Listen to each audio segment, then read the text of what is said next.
Okay, good to go. All right. See, it's just right down the road. So it's really not too far of a walk. It's like right here. Just say, can I help you carry anything? Nope, I got it. I ain't worried about it. So usually it's worse.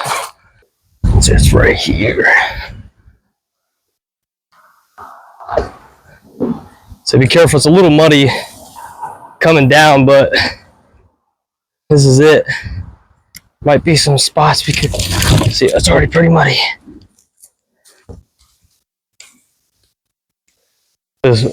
So tell me what those are.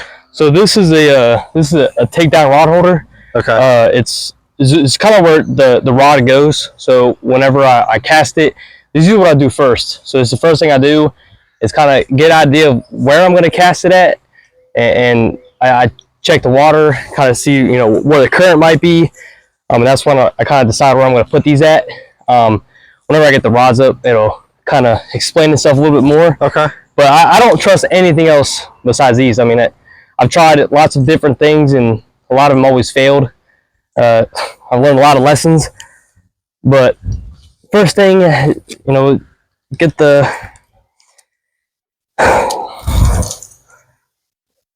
rods and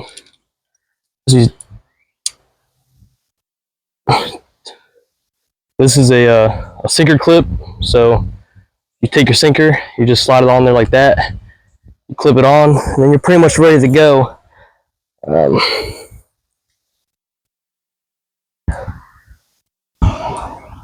So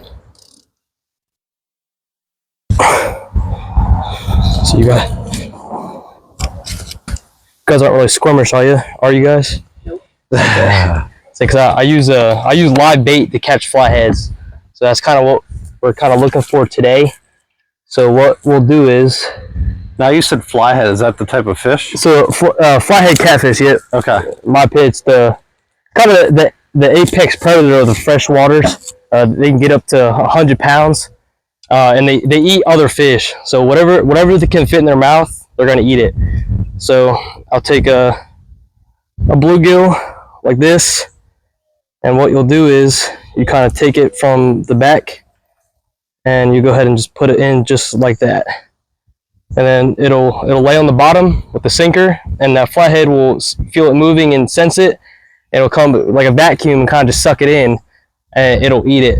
But first we gotta kind of find a place to go ahead and put him. But when I'm casting, I kind of look for a better angle so I don't hit the trees.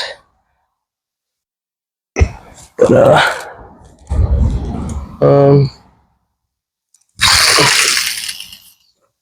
just right there and let it drift down a little bit. Okay. And we'll click it into gear. And that's when I'll go ahead and I'll set it in the rod holder. But it's kind of what I'm looking for, is just like that. It'll go in like this.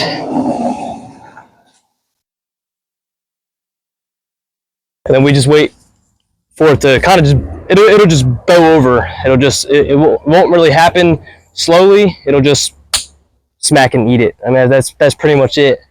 That's where I caught my biggest fish last summer, at right in that corner right there. So, but I bet that has a sound when it takes off. So it doesn't have a sound, but let's say you throw a larger bait. These reels have a clicker system, so you can put it in gear, and right when the fish takes off with it, it starts making this noise, and you click it into gear, snap that back in, and you go ahead and reel down on the fish. But typically, this type of year, the flatheads just kind of seem to take it and run. Typically they don't really like to be too finicky, but depending on what season it is, what time it is of the year, they're very finicky fish, but they're very rewarding, and that's why kind of what sparked my passion about 2 years ago is why I started fishing for these fish, because it's not an easy thing to do. It's a very rewarding sport, especially when it's just a lot of learning, and that's why I kind of like it. A lot of other fishing, it kind of seems like you get it down right away, but with these fish, there's constant things to learn, and especially people to learn from.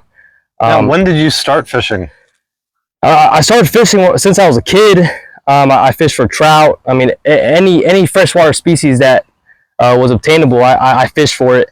It's just about 2 years ago, I went noodling for my first time in Texas with with one of my buddies down in Oklahoma. Now that's when you use your hand, correct? Yep.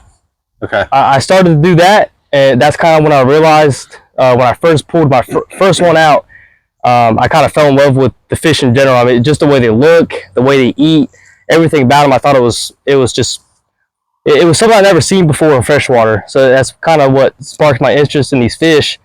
And whenever I got back here before I joined the Army, I kind of learned how to fish for them.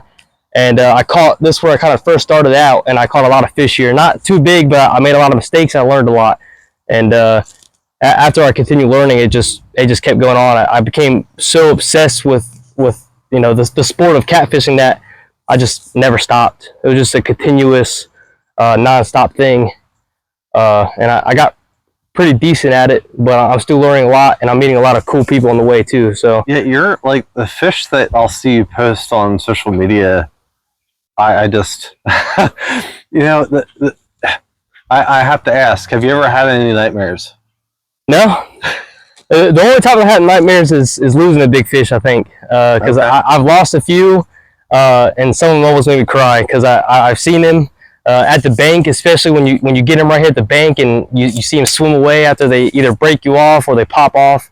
That's the only time I have nightmares if I lose a fish. Okay, but, so that has happened to you. oh yeah, I've dreamed about catching flatheads and losing them, or catching big blues and losing them. Unfortunately, we don't have any blues around this part of Pennsylvania. I catch all my blues up in Oklahoma, but I think the flathead is my favorite catfish to catch. I mean, just everything about him is extraordinary. I mean, it's one hell of a fish. I mean, you can't beat it. Now, do you keep any of the fish that you catch? So I've actually had flathead, I've had blues, I've ate some of them, and they're fantastic. Typically the rule of thumb is you don't eat anything over 20 pounds, kind of because they start to build toxins, and they continue to eat mud or wherever they're sucking off the bottom, and it makes toxins, and it kind of gets a little gross. But anything under 20 is absolutely fantastic. I mean, fry them up, you can put them on the grill, oven, anything like that. It's fantastic. Really? So like the huge ones that you've caught, it's just like, is it that you like definitely can't eat them, or you just shouldn't because of possible toxins like that you mentioned? You definitely can eat them. It's not recommended. Okay. And also, when it comes to a bigger fish, I like to try to keep it. I like to release them back because I mean the genetics of the fish, and it's just kind of a rule of thumb with the fishermen. Cat fishermen is CPR, so catch, fit, over release. So when you catch a bigger fish, you go ahead and send her or him on his way to continue to make babies and pass his genetics on. That's kind of what's going on right now. It's a really big thing, and I kind of follow by that. I mean, I don't like to take bigger fish out of a body of water and eat them when I could just conserve their genetics and go ahead and let them live and make babies to catch bigger ones for the future generations of people. So it's kind of what I like to follow by. So it's like when you catch those huge fish, it's more of like a trophy. Oh yeah, it's really rewarding too. I mean, it is trophy fishing, but it's kind of a reward of the journey to get there. I mean, especially when I'm with friends, it's even more rewarding because their facial expressions and just the enjoyment of seeing them enjoy it just makes me really happy as well. Right. And plus, they get to learn a lot, and I still learn a lot too. I'm definitely not an expert in any way. It's just a big passion for me, and I'm learning every time I go out. I learn. That's why I love the sport of catfishing. You learn every single time you go out. I just met a buddy of mine. His name's Kyle, and he kind of took me under his wing as a mentor. And he's a fantastic fisherman. And he gave me a chance, and now we became great friends. I mean, I barely knew the guy. I met him over social media, and now we're really, really good friends, and we do big trips together. And he's kind of teaching me the ways of fishing bigger rivers, and that's why it's just a great thing to get into. You get to learn a lot, and you meet a lot of awesome people too. I mean, sometimes my wife will be like, "Oh, you just met this person. why would you go out with them? But as long as you have trust in people, that's really all that matters. And a lot of people that I meet, I try to have the trust in them to be able to go do things out with them. And so far, it's worked out great. I mean, I met some of my best friends doing this. You meet a lot of great people online too. It's really just that. It's a great time, and trusting people is kind of number one thing. It's especially getting into the sport. But yeah. Now, what's the furthest away you've been from, like, others, like other states and whatnot? Like, what's the furthest you've been away fishing? I think the furthest I've been away is man. I mean, I lived about 20 hours from here, but I am visiting family, so that's the only reason why I'm here. To go and fish a spot would probably be kind of really deep into Texas, I think. Oh, okay. So it might not seem too far because I live in Oklahoma, but certain parts of Texas, I mean, get up to 10 hours, 12 hours away. So about 5 to 6 hours away to fish a very special river that holds a lot of really big fish. That's kind of typically where I go. And like I said, go back to my buddy Kyle. Him and his brother, they're the ones that invited me to go on a trip with them. And that's when we will go out for 2 to 3 to even 4 days and just camp the river consecutively each day and hit kind of every spot. And I've seen some of the biggest fish in my life doing that with them, and that's what really makes it special. It's probably Texas is probably the farthest I've been. Huh. And Oklahoma's it's a great spot to be as well. You find a lot of big fish, a little harder, but the Pennsylvania water just kind of hit home. I mean, that's where I started, and every time I come back here, I'm always successful. So that's why I love coming here. So, now, where did you grow up? Was it in this area? I actually grew up in Pennsylvania. Yeah, I mean, I grew up in the Dover area. We kind of bounced around all over Pennsylvania. So Dover area. I graduated from Northeastern High School, right down the road. That's where I graduated from. Currently I'm staying in Dillsburg. That's where my mom lives. And then my dad got offered to move to Oklahoma for a job opportunity, and that's where he went. And then after that, I stayed here, graduated, and then I moved with them. Worked for an oil company a little bit. And then after that, that's when I came back here for about 2 months, and I signed a contract to leave for basic training. Maybe a week later, I went ahead and did that. Did basic at Fort Jackson. Okay. And then after basic, went to AIT, Fort Lee, Virginia, actually not too far away from here. And then right after that, I found out I was getting stationed in Oklahoma, so Fort Sill, and that's when I had my second son, Luca, and then I continued to do pretty well in the Army so far. It's great. Promoted pretty quickly, and I honestly absolutely love it. I mean, a lot of great opportunities, especially with fishing as well. It just takes you new places. I never really knew anything about Oklahoma or anything about fishing Oklahoma. And it turned out that there's different species there, and I was able to learn a lot of other things that Pennsylvania didn't provide that Oklahoma did. So I learned a lot, different baits, different styles, how to catch different baits, different ways to fish. I fish a lot of lakes as well. I never fished lakes when I was here, and that's why I first started fishing lakes. And it was really rewarding as well. It takes a lot. It's definitely a lot, especially for a bank fisherman. Fishing a lake, it's definitely a little tougher, but right when I started to get it down and pick it up and put consistent hours in it, paid off right away. I caught some few 40-pound fish out of there. What's the biggest fish you've ever caught? My biggest flathead is 48, and my biggest blue is 54. Now, to be specific, they're both catfish, correct? So they're both catfish, but completely different species. So okay. the flathead is actually invasive. It's invasive to pretty much the majority of the waters in America. It became so common, and it became so popular with trophy fishing for catfish that people just fell in love with them, and it kind of just turned into a sport. I don't know how regulated they are right now, but it kind of seems like they're not too much of an issue. But they are invasive, but people just fell in love with them, and I was one of the ones that fell in love with them. Uh, they're just two different fish. I mean, you can tell the difference. I mean, a blue catfish and a channel catfish are very similar in the way they look. It's just blues can get up to 120, 30, 40 pounds. And so can a flathead. Is just, you typically don't see that big because it takes about 30 to 40 to 50 to 60 years, depending on body of water, bait source, oxygen. It really just depends on where you're fishing at and if they can get that big. But the biggest flathead I caught was 48 pounds, and that was on a live bluegill, maybe that big. And the biggest blue I caught was on a piece of drum. So, you know, when we fish for blues, we use cut bait typically.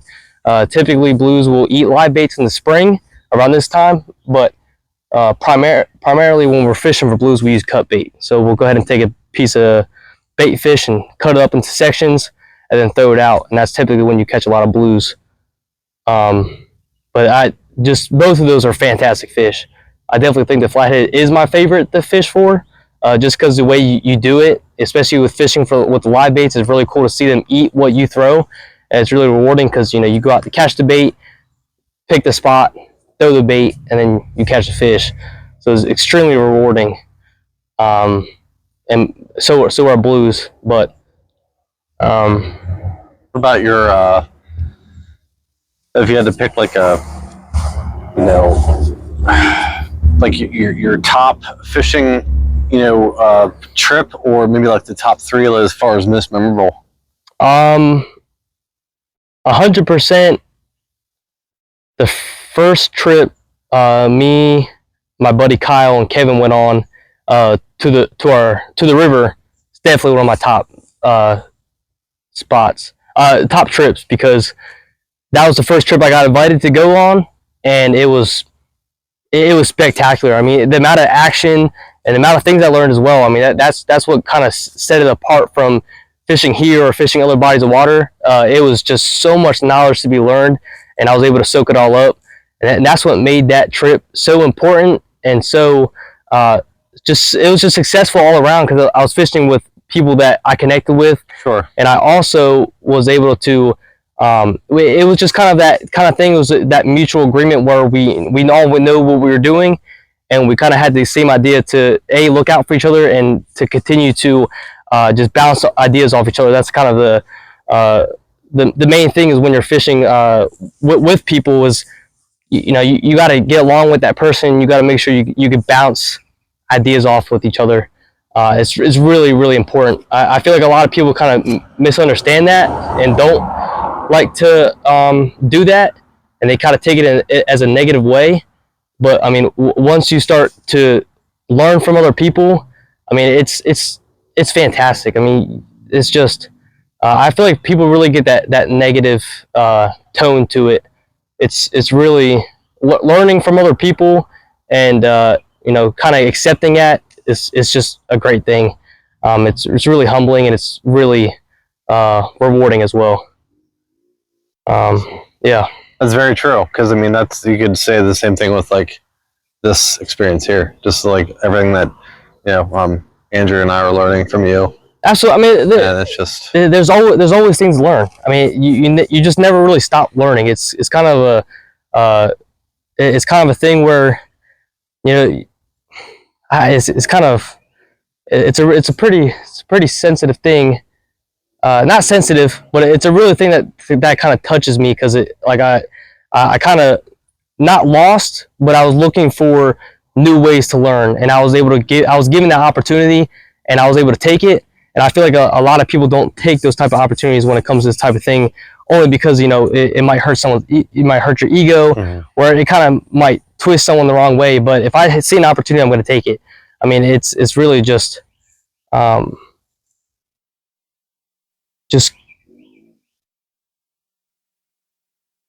about that. I saw it. You're fine. Yeah, so move away from that real quick. So when I was standing here, I kind of saw it. It was kind of twitching back and forth, and it was kind of still the whole time. So that's kind of what made me think it's either the bait that moves, or even sometimes when you throw a live bait, that bait will move because it senses, let's say a big flathead comes up on it, and that flathead will start to stalk its bait. And right when the bait fish kind of senses that, it starts to freak out and tries to get away. Okay. So it was very possible. I mean, it could have been anything. It could have been a leaf hitting it. It could have been the bait that kind of just got routed up a little bit, or it could have been a flathead that looking for something to eat. Now, if you had to guess, how deep would you say the water is through here? Maybe, I mean, with the water up, maybe 4 to 5 foot, maybe. Okay. I mean, I can catch flatheads I've caught them in 2 foot of water before. Okay. Because when they spawn, so right now it's kind of spawning season, so they'll move up into the shallow water to find holes to have, lay their eggs in. And once the female lays their eggs, I think it maybe takes a week and a half, they'll move out of the holes, and that's when the males will come in and fertilize the eggs, and then they're the ones that's going to stay there and protect them. So you'll catch a lot of females with these gnarly spawn marks from digging the holes. So you kind of know the difference between a male and a female, because a lot of the times these females will have these big bruises and kind of skin marks on them because they're constantly digging in dirt, and right when they come off spawn, they're just fired up and ready to go. That's kind of why I love this type of the year and fish for flatheads during this year, because they're just juiced up. I mean, they're ready to eat, they're ready to go. There's once you get one on the hook, I mean, there's really no stopping it. I mean, it's going. I mean, the main goal is to get away from you, and that's what's really exciting about it. Now, with your time here, or really any time while you're fishing, what is your hope? Is it to get like a fish that's just a monster, or are you looking to get something that you'd be able to potentially eat, or is just completely whatever you catch, you just love doing it? Honestly, my main goal is to catch trophy catfish. I mean, that's my main goal every time I come out here.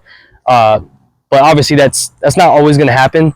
So I mean, I just love being out here too. It's an escape. It's something that I can sit here and I can do for hours on top of hours on top of hours, just kind of get away. I mean, it just kind of sets my mind free, and the only thing I got to worry about is looking at a beautiful body of water for next 5 to 6, 7 hours, depending how long it is. So it's especially after a week of work or whatever's going on in my household, just stepping foot on the water with my poles is probably just the best thing ever. I mean, it just kind of everything just goes away. My main focus is this. It's kind of like a drug. I mean, once you start doing it, and once you see one of these fish in person, that's what gets a lot of people hooked. I mean, I've taken people that don't even like fishing. They don't really even like it, and they get the chance to either reel a big flathead in or see a big flathead in person. They want to keep doing it. I mean, okay.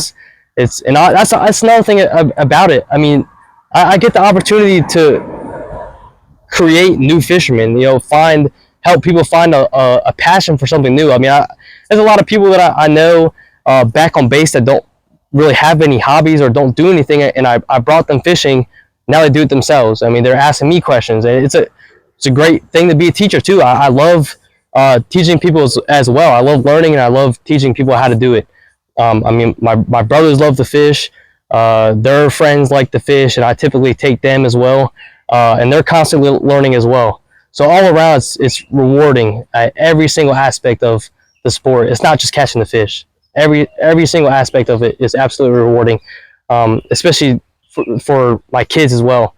I plan on making a career one day, depending on where it goes. And also, it's something for them to look back on, especially when I get older.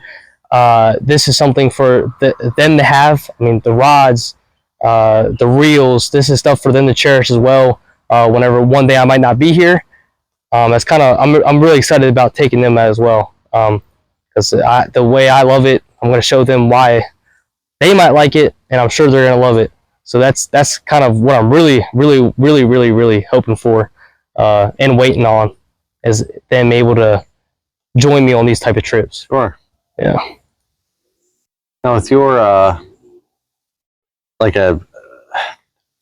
you looking to break a record from as far as the size of the fish that you're size of the fish that you get? Like it sounds like about like 50 pounds would be like the one that would be, would be like the biggest you ever caught. Oh yeah, it's very possible. Gotcha.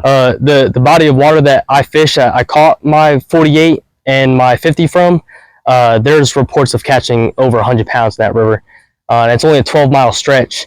So it's very, very possible. Every time I go to that river, it is very possible that I get a fish over 50 almost every night. That's kind of why every time I get to go to this place, it's extremely special to me. And this is kind of my learning curve in my kind of journey of fishing. It's kind of a learning curve because this river is just fantastic. I've never seen anything like it. I mean, it's full of life, and the catfish get so big and so quick. What river is that you're speaking of right now? This is the what's it called? Is that the one that you've referenced, like in Texas? Yeah. Okay. Yeah. What's it called? Yeah, I forget the name of it. Texas is a pretty big state, so yeah. I was gonna go ahead and say the Washita River. Okay. Yeah. Kind of it goes in the Red River as well. The Red River is kind of borders Texas, so like you can walk a few feet and you're in Texas and go back to Oklahoma. So it really just depends on where you're standing at. But both of the rivers are fantastic rivers. Hold a lot of big fish. I've caught some big fish out of both of those rivers actually. But definitely those rivers for sure. Okay.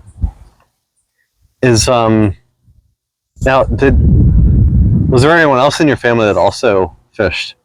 Oh yeah. Did you get it from someone else, like when you said you were growing up, like who all you fished with and how you kind of initially got onto it? Yeah, definitely. My grandmother, she really loved to fish. She really, she's kind of one that, I mean, even first day of trout was a really big thing for kids back in that age, like maybe like any range from ages 5 to 12. First day of trout was something I would get butterflies for. I mean, just knowing it was coming up, and most times I couldn't even sleep that night. And I would stay at her house. We would wake up really early and go ahead and do some trout fishing. That's kind of where it started. And I kind of bounced around with a lot of different people and a lot of different fishing, and I just never really stuck to one thing until I found this. I mean, I've done bass fishing.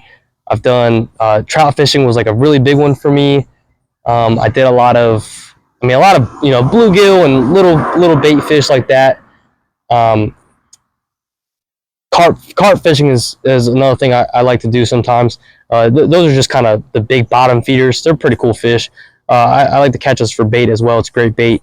I do a lot of that, but no fishing really compares to this in my opinion. There are a lot of different fishing. Yeah, probably. I'll just either walk back or whatever. It's not that big of a deal. Okay, I love you. Here we go.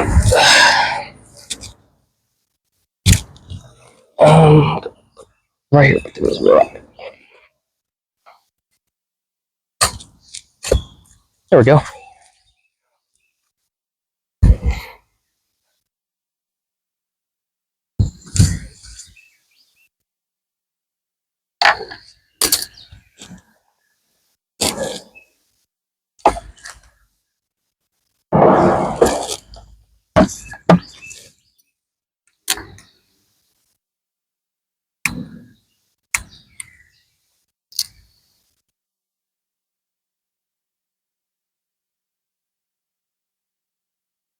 So yeah, this right here is one of my favorite baits, especially live. Unfortunately, it died, but usually they don't last too long. I usually take them out right away.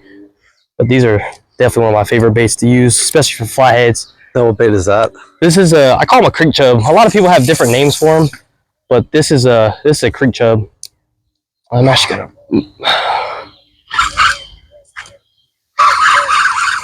move that somewhere else. Honestly, I kind of thought that was maybe a hit, but I guess not. Yeah, I figured it was gonna come off.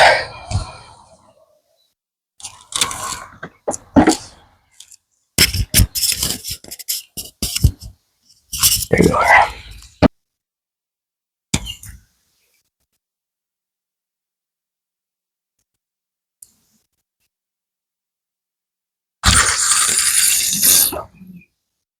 Yeah, it's not too deep. Maybe about 4 foot, maybe. Gotcha.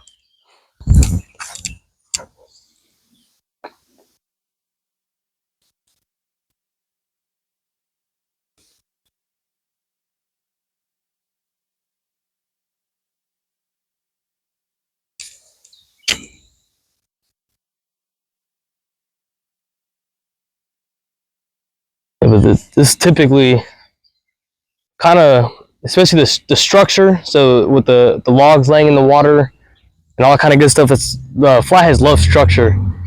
So any type of big rocks or logs, kind of in your surrounding area, is typically where you'll find them at. This is a really good feeding creek as well, and it's kind of where they go to spawn. But that's kind of what I look for. I kind of look for structure, rocks, and kind of like 4 to 5 foot of water is kind of that perfect medium for springtime flathead fishing. It's kind of what I look for when I'm fishing for the fish.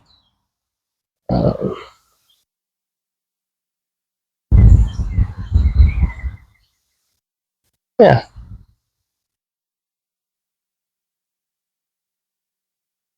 Yeah. Not bad.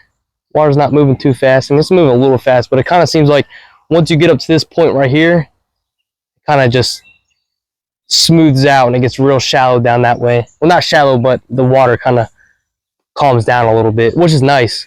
Because you see that line, it kind of seems like it's getting pulled a little bit harder, but the current's not picking up my sinker, so what's really good.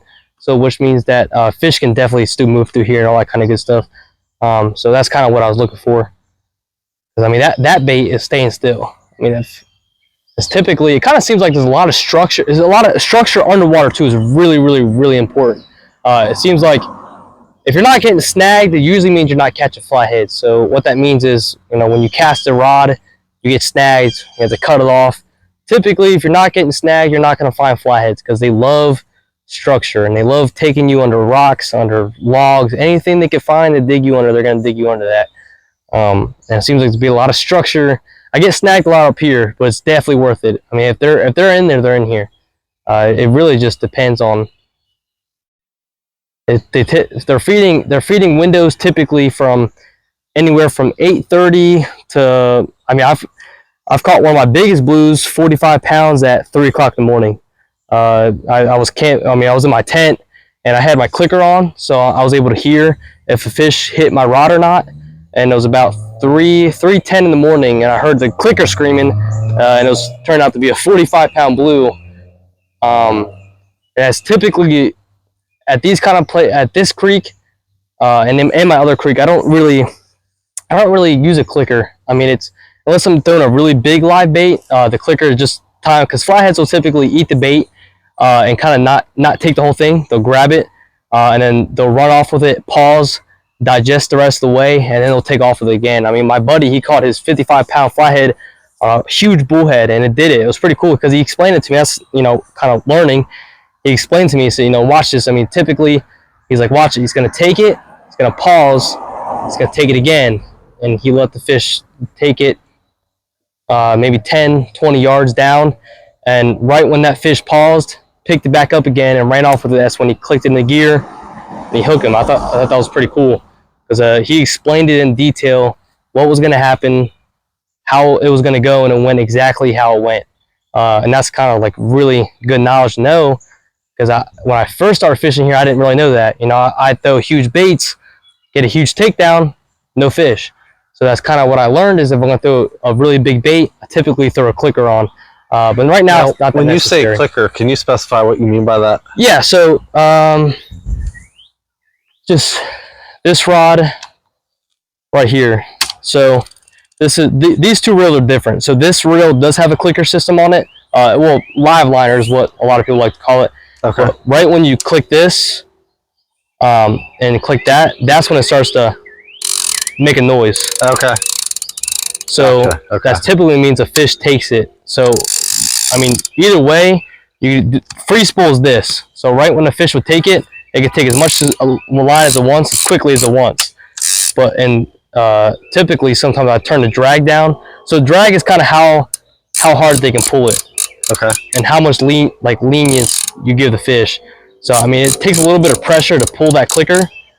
But you know, if I loosen the drag all the way down, they can take as much as they want. Okay. Okay. But the drag is really important too, because if you're fighting a big fish and you don't have your drag set correctly, they'll break you off.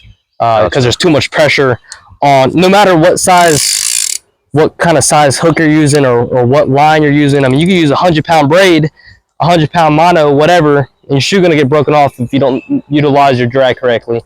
That's a really important thing as well, is dragging. That's some things I didn't understand either. I kind of learned that myself. I mean, I made the mistake of having my drag too tight or having the drag too loose. I lose fish. It's kind of what happened. But I mean, even I caught flatheads 2 foot off the bank. I mean, they typically, I think one of the coolest flatheads I've caught was actually here. You know, we're standing right here, and maybe I pitched it 2 foot off the bank. So from here, kind of right out to the air, and got a big flathead. It was pretty cool. I mean, you can just pitch it right off the bank, and you can't see them, but they're there. I mean, there could be one riding along right now. You never know. They're pretty extraordinary fish. I mean, it's pretty cool. But I think blue catfish have the worst bite, besides the bullhead. Bullheads are kind of tinier species of catfish that we use for bait, but their bites are terrible. Like if they grab your thumb or they grab your finger, it feels like a little baby pit bull is grabbing hold of you. It hurts. Oh, so you were saying like the worst, actually like the worst bite. Oh yeah, like they'll tear you up. Like I mean, I even have here's a little mark on my hand. That's from flathead that bit me a few days ago. Kind of right there, kind of right here. They kind of tear you up. I mean, it's not that bad right now. It healed up already, but they have like kind of sandpaper teeth. Okay. So when they get a hold of you, they like to do head shakes, like to shake their head back and forth. And if you have your hand in their mouth, it's gonna tear you up. A lot of people like to wear gloves. I don't use gloves for flatheads because it's typically not that bad. But for a blue catfish, like a really big blue, I mean their bite is pretty extraordinary for a fish. I mean they crush everything. I mean, like right when they pick up a bait, they're crushing it, and that goes for your hand too.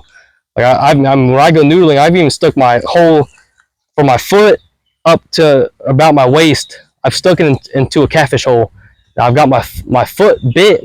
It does not feel good. I mean, it's pretty cool to witness it, but I'll probably never do it again. My hands and my arms is a different thing. I don't mind my hands and arms, but my legs are probably the worst I've done yet. Now with the noodling though, when you're putting your hand in there, is it bare hand or are you wearing gloves when you're doing that? The first time I did it, I wanted to do it the most traditional I could, so I did no gloves. And it was we pulled up to a boat ramp. It was concrete, and my buddy told me, "Hey man," he said, "go ahead," and he checked the hole. There was a flathead in there. He said, "Go ahead, stick your hand up in there." And I kind of heard like a thumping noise, like a mallet hitting concrete, and I was like, I thought it was a fish trying to get out of the hole, but it was actually his jaws clapping together. That made my heart drop when he told me that. And when this is the ground, you stick your hand in like this, you kind of smooth it across the ground, you kind of move your fingers, and you can't really see, and all of a sudden they'll just grab a hold of you, and right when that happens, you try to grab them as fast as you can and just pull them out. I mean, that's pretty much it. So it's got to be a little eerie. I've done a lot of crazy stuff in my life. I think that's the number one thing that got my adrenaline pumping. The number one thing. I mean, I went to basic training. I mean, that was pretty crazy in some people's opinions. I've done some other crazy stuff, but I think noodling is probably the craziest thing I've ever done. And I've never felt so much adrenaline at one time when I went noodling. I mean, even when you catch them from the bank, I mean, just the adrenaline of waking up at 3 a.m. and hearing that clicker at 3 a.m., I mean, that just makes your heart start pumping really, really quick. I mean, it just drops out of my chest. I mean, because you never know what it's going to be, especially any body of water. I mean, a lot of people wouldn't expect a creek like this to hold 30, 40 pound fish in it, but it does. I mean, a lot of people underestimate their smaller creeks or smaller rivers, but you'll be quite surprised if you put a little bit of effort into it, what you're gonna get. I mean, I was definitely surprised. I didn't think there was fish that big in this creek, but there is. It's pretty awesome to see them come out of these type of creeks. So what's your favorite form of fishing then? Is noodling up there a little bit for you, or do you have a like? Is what you're doing now like your favorite form of fishing? This is 100% my favorite. Okay. Noodling is actually kind of what sparked my love for catfish, because I got to see how big they got and how aggressive they are. And then after I went noodling, I did my research on what they actually eat and how to actually catch them. And that's what sparked my interest, because doing live baits, fishing structure, fishing even small creeks like this in 2 to 3 foot of water is it's awesome. I mean, finding a 40-pound fish in 3 to 4 foot of water is pretty awesome. I mean, it doesn't really get anything any better than that, because the fight is fantastic, because they kind of use their heads as shovels, so they kind of bury into the ground to try to get away from you, and it just makes it all the better. I mean, it's really nothing. It's nothing beating this. It's pretty slow pace at first, and that's kind of what I like it. You kind of just get to relax and watch the rods. But when it happens, it's pretty much going to war with a fish. I know it might sound a little weird, but I mean, you're going to war with a fish. I mean, their main objective is to get away from you, first they want to kill whatever's in front of them, and when they do that, that's when it's time to go. Because half the time, I mean, your rod in the rod holder will be bent in half, and that's what kind of gets me excited, because I mean, I fish a lot for trout, and I fish a lot of other fish, but nothing really got that click of adrenaline at all. I mean, I've caught big trout, I've caught big bass, and not a single one of those fish has done what these done. I even used trout and bass for bait. It's a pretty funny thing amongst cat fishermen, is we like to make fun of bass fishermen for using bass for bait. Any type of fishing is awesome regardless. I mean, whatever fish you fish for, it's just awesome. You're doing it in general and have a love for the sport. But I mean, I've used trout for bait. I've used bass for bait. That's the other cool thing, because you get to experiment too. I mean, people do some crazy stuff to catch catfish. I've seen Jello chicken liver. I've seen someone use steak and Red Bull mixed together. I mean, really crazy stuff. Yeah, it's a real thing too. You can find it on YouTube. I mean, they do that kind of stuff. Me personally, I don't like doing that. I like to use the most natural thing I could get to feed the fish. I feel like when people do that, it's kind of for entertainment purposes, obviously. But on a serious level, the main source I like to use is either from the body of water that these fish come in, or their primary food source. And that's why it's really rewarding catching your own bait, because what you catch is what turns into a 40 to 50 to 60, 70 pound flathead. And it's really rewarding, because you did all the legwork to catch the bait, find a good spot, wait for the perfect temperature, wait for the perfect water level, and right when you get down to it, it happens. That's what makes fishing, I guess. I mean, you do all the legwork, and then when it happens, it's definitely something else. What's your favorite fish to eat? Honestly, probably trout or flathead catfish. I've actually had flathead for the first time about maybe a year and a half ago. It was fantastic. And I actually ate a little one about a few weeks ago. We fried it up, and it was absolutely fantastic.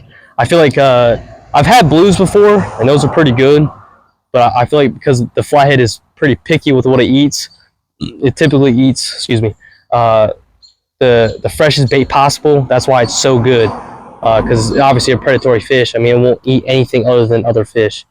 So whatever it eats is kind of not what it's going to taste like, but it kind of sets the standard of what it should taste like, or how well the meat's going to taste.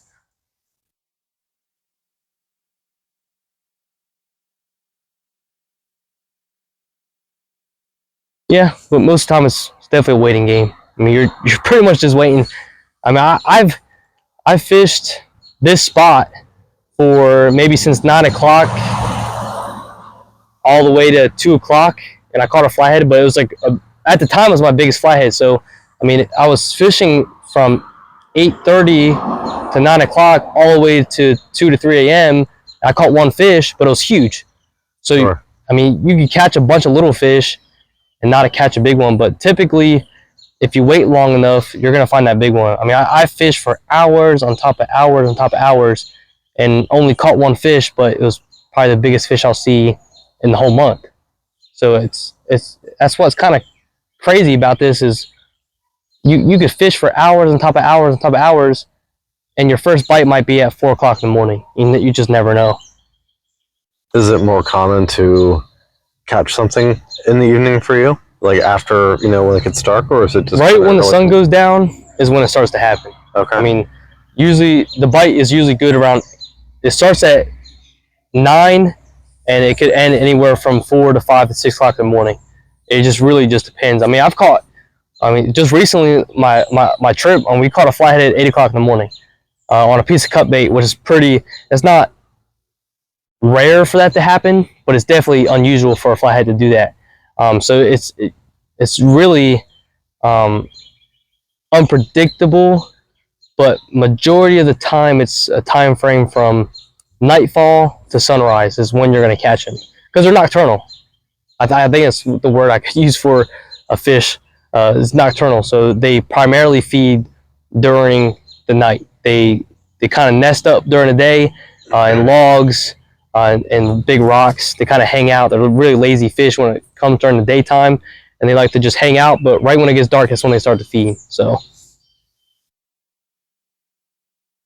When you're saying about like a creek this size, I'm thinking of like a creek that was like by my house that has like crayfish in it. Yeah. I mean, they're in there too. I mean, you never know. I mean, it really just depends. Like I've seen people pull flatheads out of like when they go noodling like a few inches of water. Like it's kind of crazy the way they act. I mean, it's pretty cool. Because I mean, you could pretty much find them anywhere as long as they had access to get there. They're gonna be there, and they adapt pretty quick to whatever the body of water they're in. I mean, I've heard of people catching flatheads out of lakes that don't even have any structure. It's just a big lake, just straight bottom, nothing else, and they live there. They don't get big, but I mean they're pretty adaptive fish all around. I mean, yeah, every species of catfish is adaptive. I mean, every single one of them. It's just particularly the flathead, because I don't know where they originally come from, but I think it's maybe somewhere probably from I'm honestly not sure about that. It's a good question, but wherever they come from, it's definitely a more hostile environment than this, because they can pretty much eat anything in here, and they don't get eaten. They really don't.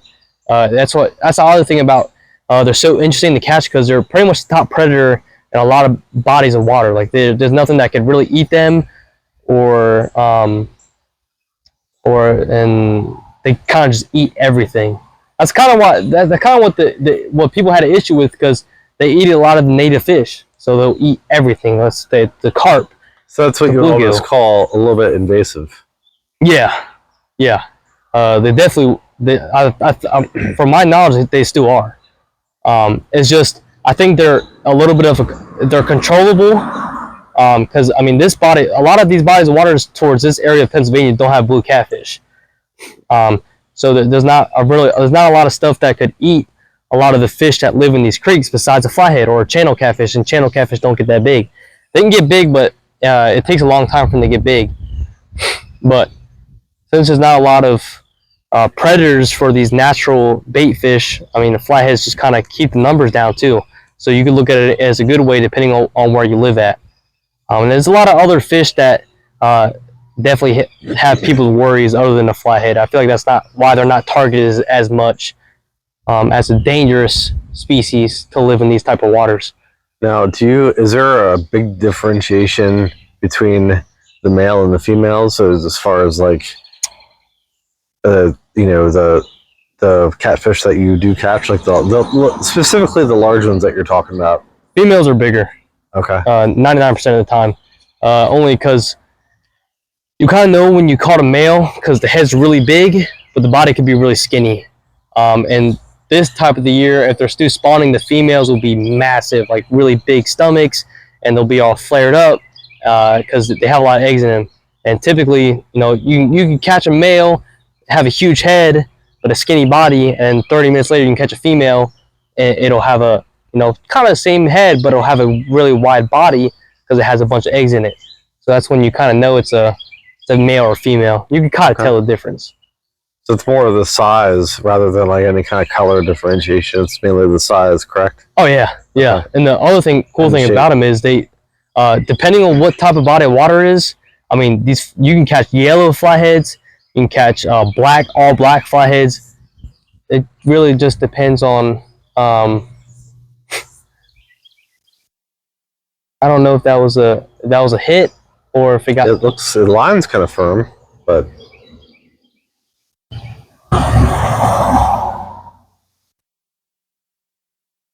Huh. Yeah, I don't really know if that was a catfish or not. It looks like there's some stuff kind of built up on it, like leaves a little bit.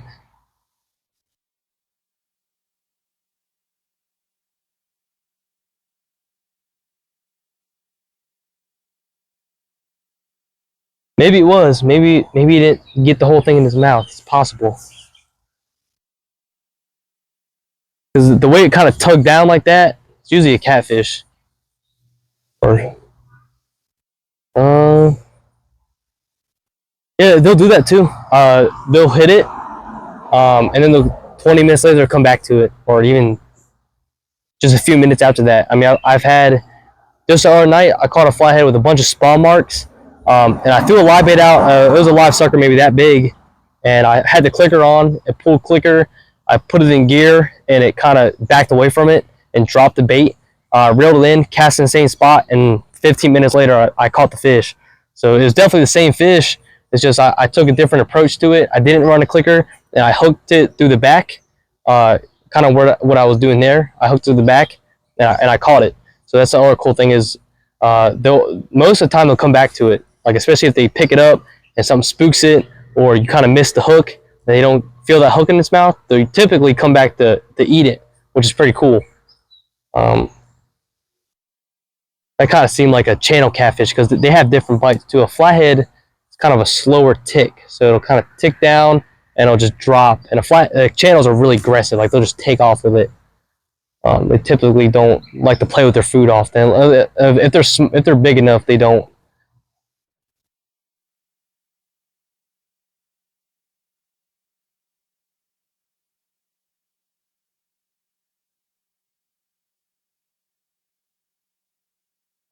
I'm just gonna go ahead and check it and see what happened to it. I don't know if anything took it or not.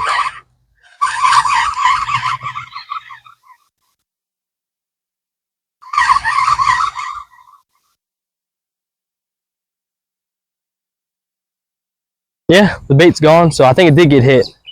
I think yeah. So I think something took it. I don't think it grabbed the hook and it probably just took it straight off. Probably didn't even eat the whole thing.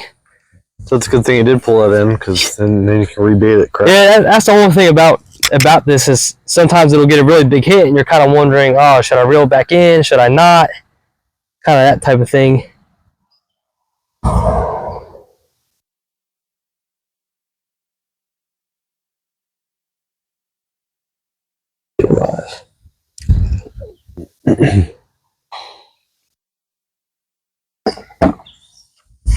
So I'll go ahead and give this one a chuck out there again. I threw a little bit of a smaller hook, but if it gets eaten, it definitely could be worth a while.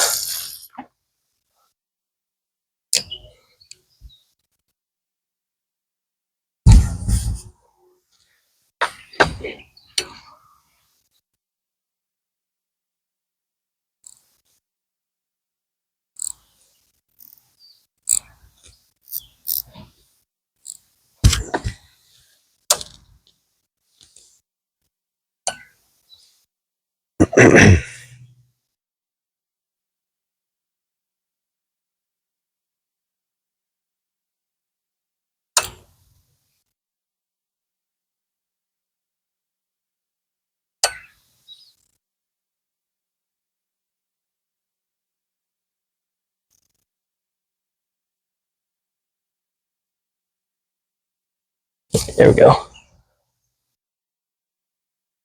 Yeah, so that probably was a fish. Just didn't get it all the way in its mouth, unfortunately. But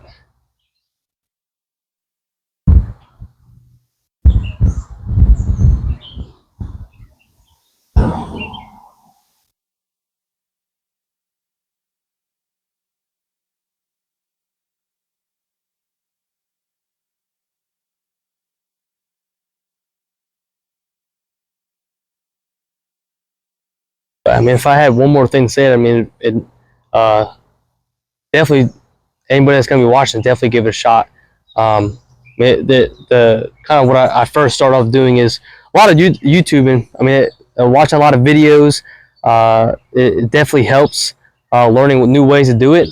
And another thing that I learned was I talked to a lot of local people too. And when I moved to Oklahoma, it was a new kind of territory of fishing for me because I ran into a new species, and that I asked a lot of local people, and they showed me pictures of 70-pound fish caught out of the lake I fish, and someone could say, you know, I'll catch them in the dead of winter, I'll catch them then, catch them there, and I mean I fished. I think the coldest day I fished was -5 degrees. It was the coldest day out of the year, and a very experienced fisherman told me, he's like, yeah, man, it's like the biggest blue I caught was in the dead of winter. He said when it gets really cold, they'll start to pick up and move. So I decided to go out, and it was around -5 degrees, and I sat out there until maybe 1 o'clock, and I tapped out. Didn't catch anything, but it was definitely a learning experience where not to fish and what kind of bait to throw and all that kind of good stuff. I mean, I fished in 100-degree weather. I mean, that's miserable. I mean, it's a learning experience, but it's not the most fun thing to do. But honestly, I mean, whatever weather it is, I mean, I'll do it. I mean, it doesn't really matter. I honestly, if I have an opportunity to go fishing, I'm going to do it, no matter what the weather's like. I mean, I fish in the rain. I mean, actually, when I caught my biggest flathead in Pennsylvania, I went to my other spot. It was flooded, and I came to this creek, and I caught the flathead. And right after that, it started pouring raining. We caught a few more. So rain or whatever doesn't really affect them like it would affect us. So that's why kind of persevering through the weather or what kind of conditions you're in is always good is always a good thing to learn because they're not going to wait for you. So the best thing is to do is just try every single instance you have to go and learn, no matter if you think it's going to work or not. Because I've had times where I don't think a certain spot's going to work because a certain time of the year, or if it's too hot or it's too cold, and it turned out to be some of my best trips. So really just getting out there and learning how to do it is the best way to do it. Because I've got discouraged a lot of the times. I mean, I've went out, I haven't caught fish. I've been on a dry spell. I haven't caught fish in 2 to 3 weeks. But I mean, I kept going and going and going. And, you know, once my time came and I caught fish. That's kind of what pushed a lot of people away too, is they kind of get, I wouldn't say impatient, but they get discouraged a lot because they'll continue to try, they won't catch anything, and they'll just kind of stop. And I would highly stay away from just kind of giving up. That's kind of what the point I'm getting at, because I mean, I never thought I'd catch a 48-pound flathead. I never thought I'd catch a 50-pound blue, or I never thought I'd catch a 40-pound flathead out of these waters, but I did, because I continued to try new things, try new baits, go during different times of the year, going when it's raining, when it's not, when it's hot. I mean, I've even caught fish in the winter. I think that's actually kind of one of my favorite times to fish, because instead of fishing at night, I'll typically fish during the day. And I'll fish really deep water. So yes, it's cold, but just being out there when it's cold is a pretty cool thing to do, especially if you have the gear to do it, because it's a different experience. I mean, every single time of the year, these fish are eating, and you can't say that about too many other species of fish. Obviously, it's slower in some areas of the year, but I think that's what's pretty cool about catfish as well. You can pretty much catch them all the time, no matter what time of year it is. When spawn happens, it's usually a little slower because they're in holes. But if you get them off the spawn, then that's when they're really fired up. So there's obviously better times to do it, and better times to spend more time on. But I feel like every opportunity is a good time to spend time on, no matter what time of year, what time it is during the day. Every opportunity, no matter what, if you catch anything or not, you're going to learn from it. And that's kind of the mentality I had ever since I started going, is every opportunity, just take it. Because you might not get it back again, or you might not go, and that might have been the time you catch your biggest fish. That's why I've gone off of 2 hours of sleep. I should probably times I shouldn't even be going fishing, and I do anyway, and I've caught good fish. So any opportunity you get, you just got to take it no matter what. Just take the opportunity to go, and you at least get some out of it. Learn from it, or you catch some fish out of it. Either one's great, but catching fish is the most rewarding part of it.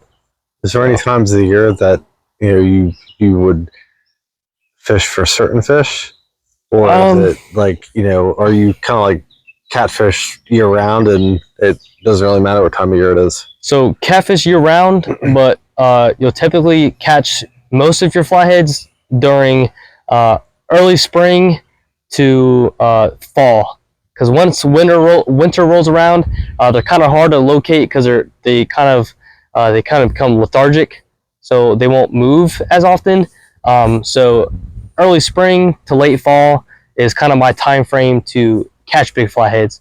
And blues, they'll pretty much eat year round. I mean, they eat during the winter, they eat during the spring, fall, summer. They kind of just eat whenever.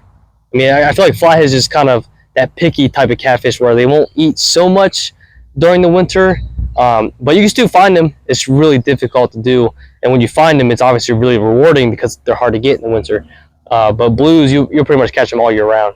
I mean, there's really not a time you won't go catch them unless it's too hot, and you might catch little ones, and the big ones kind of get really lethargic because they're obviously bigger fish. So during the winter, usually they have to move so they don't freeze, and during the summer they don't have to move so they can stay cool, and they'll find a really deep part of the creek, river, lake, and that's what they'll be at.